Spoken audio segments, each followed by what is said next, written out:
Hi friends, আমরা আগের ক্লাসে টাইপস অফ ইনফ্লেশন পড়েছি। আজকে আমাদের নতুন টপিক পড়ার কথা। তো তার আগে চলো আমরা একবার ম্যাপ দেখে নেই। আমরা প্রথম ক্লাসে পড়েছি ইন্ট্রোডাকশন, সেকেন্ড ক্লাসে টাইপস অফ ইনফ্লেশন, থার্ড ক্লাসে এখন আমরা পড়বো মেথডস টু মেজার ইনফ্লেশন। মানে কি মূল্য বৃদ্ধি বা মুদ্রাস্ফীতি এর বিভিন্ন রকম মানে কি যে হয়েছে কি না সেটাকে চেক করার বা মেজার গণনা করার হচ্ছে পদ্ধতি নিয়ে আমরা আলোচনা করব। তো এরকম মানে কি ইনফ্লেশন মেজারিং মেথডগুলো তিন রকমের হয়। একটা হচ্ছে হোলসেল প্রাইস ইন্ডেক্স এর ইন্ডিয়াতে, তারপর কনজিউমার প্রাইস ইন্ডেক্স, থার্ড হচ্ছে জিডিপি ডিফলেটার। তো প্রথমে আমরা আসি যে হোলসেল প্রাইস ইন্ডেক্স। প্রথমে আমরা বুঝি যে হোলসেল প্রাইসটা আসলে কী।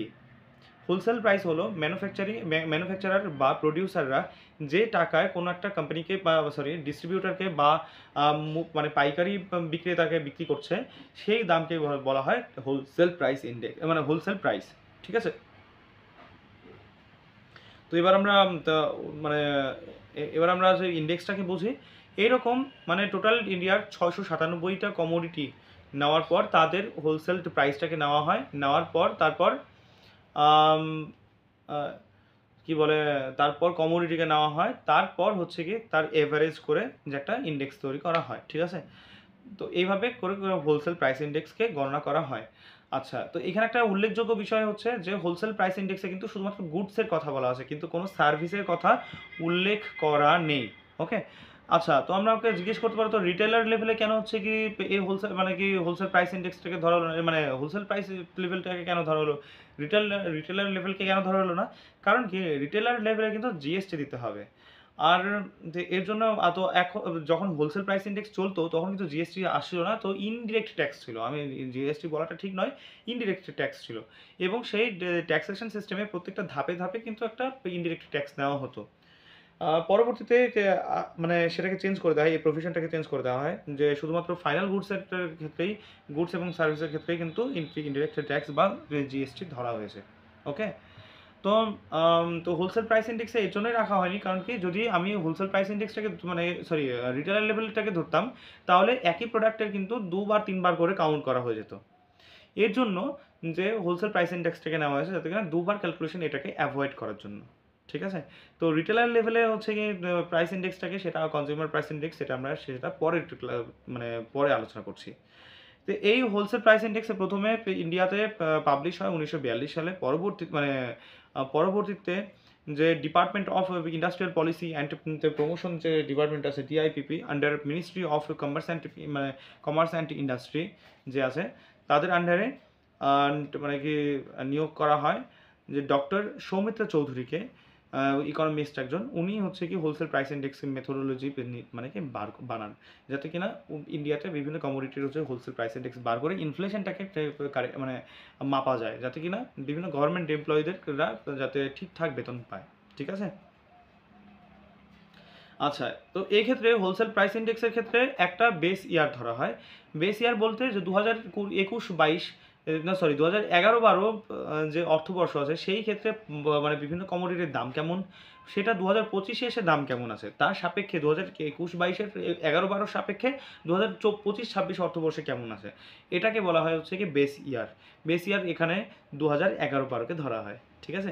এ করে আমরা বুঝতে পারি যে ইনফ্লেশন হয়েছে কি হয়নি। ঠিক আছে, বেস ইয়ারের এর সাপেক্ষে। তো শুধুমাত্র এই হোলসেল প্রাইস ইন্ডেক্সে আরেকটা ইম্পর্টেন্ট টপিক আছে, সেটা হচ্ছে wholesale price index, food index বা WPI ফুড ইন্ডেক্স। এরকম বিভিন্ন কমোডিটি মানে বাদ দিয়ে এবার ফুডকে কনসিডার করা হয়েছে। হ্যাঁ, ফুডের দাম কমছে কি বাড়ছে বা ইনফ্লেশন হচ্ছে কি না হচ্ছে, তো একটা বেস ইয়ারের সাপেক্ষে হোলসেল প্রাইস ইন্ডেক্স কত বা WPI ফুড ইন্ডেক্স কত সেটা বার করা হয়। ঠিক আছে। তো এই ছিল আমাদের হোলসেল প্রাইস ইন্ডেক্স। সেকেন্ড টপিকটা হচ্ছে আমাদের consumer price index. Consumer price ইন্ডেক্সে কিন্তু তুমি দোকানে গিয়ে যে জিনিসটাকে কিনছো সেই দামটাকে ধরা হয়। এর কারণ যখন গভর্নমেন্ট অফিসিয়ালসরা বা প্রাইভেট অফিসিয়ালরা যারা আছে, যারা অফিসাররা আছে, যারা কিনা মানে মার্কেট থেকে জিনিসপত্র কিনবে, তখন কিন্তু যে কি বলবো, মার্কেটে যে দামটা থাকবে সেই হিসেবেই কিন্তু তারা কিনবে, তাই না? তার জন্য যে ডেয়ারনেস অ্যালাওয়েন্স বা ডিএ গভর্নমেন্ট এমপ্লয়িরা যে ডিএ পায় সেটা কিন্তু মাপকাঠি ভুল হতে পারে হোলসেল ইন্ডেক্সের ক্ষেত্রে। সবচেয়ে ভালো হয় যদি সেটা যে কনজিউমার প্রাইস ইন্ডেক্সে ধরা হয়। এখন কিন্তু জিএসটিটাকে সব কিছুতে মানে কি নেওয়া হয়, কিন্তু সেটা ফাইনাল গুডস অ্যান্ড সার্ভিসের ক্ষেত্রে, ইন্টারমিডিয়েট গুডস অ্যান্ড সার্ভিসেসের ক্ষেত্রে নেওয়া হয় না। তাহলে এবার যদি আমরা রিটেলার লেভেলে কিন্তু ধরি, তাহলে কিন্তু একই প্রোডাক্টে দুবার করে যে মানে ইনডিরেক্ট ট্যাক্স কিন্তু কাউন্ট হচ্ছে না। ঠিক আছে, তো এই হচ্ছে যে কনজিউমার প্রাইস ইন্ডেক্স। তো কনজিউমার প্রাইস ইন্ডেক্স হচ্ছে এর দুটো কম্পোনেন্ট আছে। প্রথম কম্পোনেন্টের রুরাল বাস্কেট, এখানে 448টা গুডস অ্যান্ড সার্ভিসেসের কথা উল্লেখ আছে, এবং আরবান বাস্কেটে 460টা গুডস অ্যান্ড সার্ভিসের কথা বলা আছে। আমরা হোলসেল প্রাইস ইন্ডেক্সে কিন্তু শুধুমাত্র গুডসের মানে কি যে গুডসকে কাউন্ট করেছে, কিন্তু মানে কি কনজিউমার প্রাইস ইন্ডেক্সে কিন্তু গুডস অ্যান্ড সার্ভিস বোথ আছে এখানে। ঠিক আছে, আচ্ছা ইম্পর্টেন্ট কথা হচ্ছে এটা যে কি বলবো, তা হাউজিং কম্পোনেন্টকে কিন্তু কনজিউমার প্রাইস ইন্ডেক্সে ধরা হয় না। কারণ মানুষ বাড়িঘর বানাবে সে 30 বছরে একবার, প্রতি বছর তো আর করছে না। তার মানে সেক্ষেত্রে এক্ষেত্রে এর জন্য কনজিউমার প্রাইস ইন্ডেক্সের থেকে হাউজিং কম্পোনেন্টকে বাদ দেওয়া হয়েছে। হ্যাঁ, ওকে। এবার আসি যে আরেকটা ইম্পর্টেন্ট ব্যাপার, যে বিভিন্ন ফুড মানে কি কনজিউমার প্রাইস ইন্ডেক্সে ফুড এবং বিভারেজের কন্ট্রিবিউশন গ্রামের মানে কমোডিটি বাস্কেটের মধ্যে 54.2%, আর আরবান বাস্কেটে আছে 36.3%। ঠিক আছে, তো সেখানে সার্ভিস সেক্টর অনেক বেশি আছে, শুধু গুডসে নয় সার্ভিস সেক্টরও আছে, তাই না? আর এখানে তো শুধুমাত্র ফুড অ্যান্ড বিভারেজের মানে গুডসের কথা বলা হয়েছে।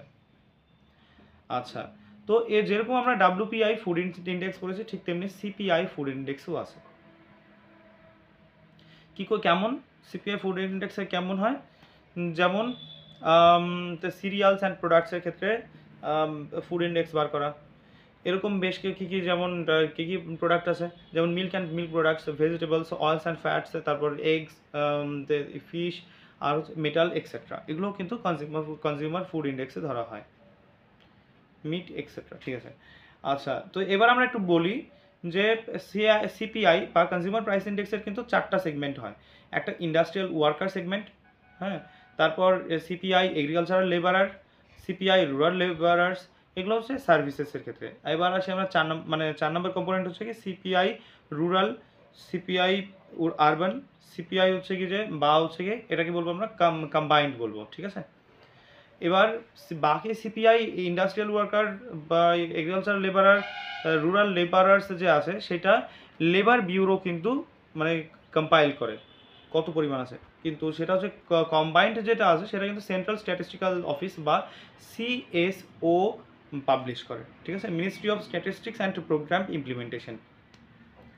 ঠিক আছে, তো আমরা কি পড়লাম একবার একটু রিভিশন করি। আমরা পড়লাম যে কনজিউমার মানে wholesale price index, wholesale WPI food index, তারপর কনজিউমার প্রাইস ইন্ডেক্স, তার এখানে আমরা বিভিন্ন রকমের কনজিউমার প্রাইস ইন্ডেক্স পড়লাম, তারপর স্পেশাল কেসেসগুলোও পড়লাম, তারপর কনজিউমার প্রাইস ইন্ডেক্স ও ফুড ইন্ডেক্সটা পড়লাম।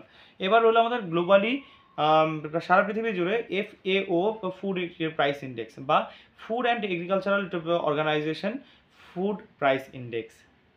এক্ষেত্রে সারা পৃথিবী জুড়ে ইন্ডেক্স মানে কি যে ফুডের দাম কেমন বাড়ছে কি কমছে, ইনফ্লেশন কেমন হচ্ছে সেটা দেখা হয়। কোন কমোডিটির উপর বেস করে? 5 রকমের কমোডিটির উপর বেস করে। For example cereals, vegetable oils, meat, dairy আর হচ্ছে সুগার, এই কয়েকটার উপর বেস করে হয়। ঠিক আছে, আচ্ছা এবার আসি আমরা যে জিডিপি ডিফ্লেটর হচ্ছে কি যে কোনো একটা মানে কি কনস্ট্যান্ট প্রাইসের জিডিপি, ধরলাম 2011-12 অর্থবর্ষতে তখন কেমন জিডিপি ছিল, তা সেই ক্ষেত্রে বর্তমান কারেন্ট প্রাইস হিসেবে, বর্তমান বাজার মূল্য হিসেবে বর্তমান জিডিপি কেমন আছে, কোন একটা পার্টিকুলার ইয়ারের মানে কি যে ভিত্তিতে কত আছে, মানে কি GDP at current price divide by GDP at constant price. যখন জিডিপি ডিফ্লেটরের মান 1 আসে, অর্থাৎ 2 বছরের মানে কি যে মানে কমোডিটির মান সমান আছে, তখন আমরা বলবো যে কি বলে কোনো ইনফ্লেশন হয়নি। আর যখন জিডিপি ডিফ্লেটরের মান 1-এর কম, তখন বুঝতে পারবে যে ইনফ্লেশন কিন্তু হয়নি। হ্যাঁ, এবার মানে এবার কিন্তু জিনিসের দাম কমে গেছে। হ্যাঁ, আচ্ছা যদি 1-এর বেশি হয় তার মানে কি জিডিপি অ্যাট কারেন্ট প্রাইসের মান জিডিপি অ্যাট কনস্ট্যান্ট প্রাইসের থেকে বেশি, তার মানে লব বেশি হর কম, তাহলে একের থেকে বেশি হয়, তখন কি কারেন্ট মানে কি কারেন্ট ইয়ারের যে জিডিপিটা বেশি আসে, মানে ইনফ্লেশন বেশি হয়ে গেছে। ঠিক আছে, আচ্ছা এবার আসি আমরা যে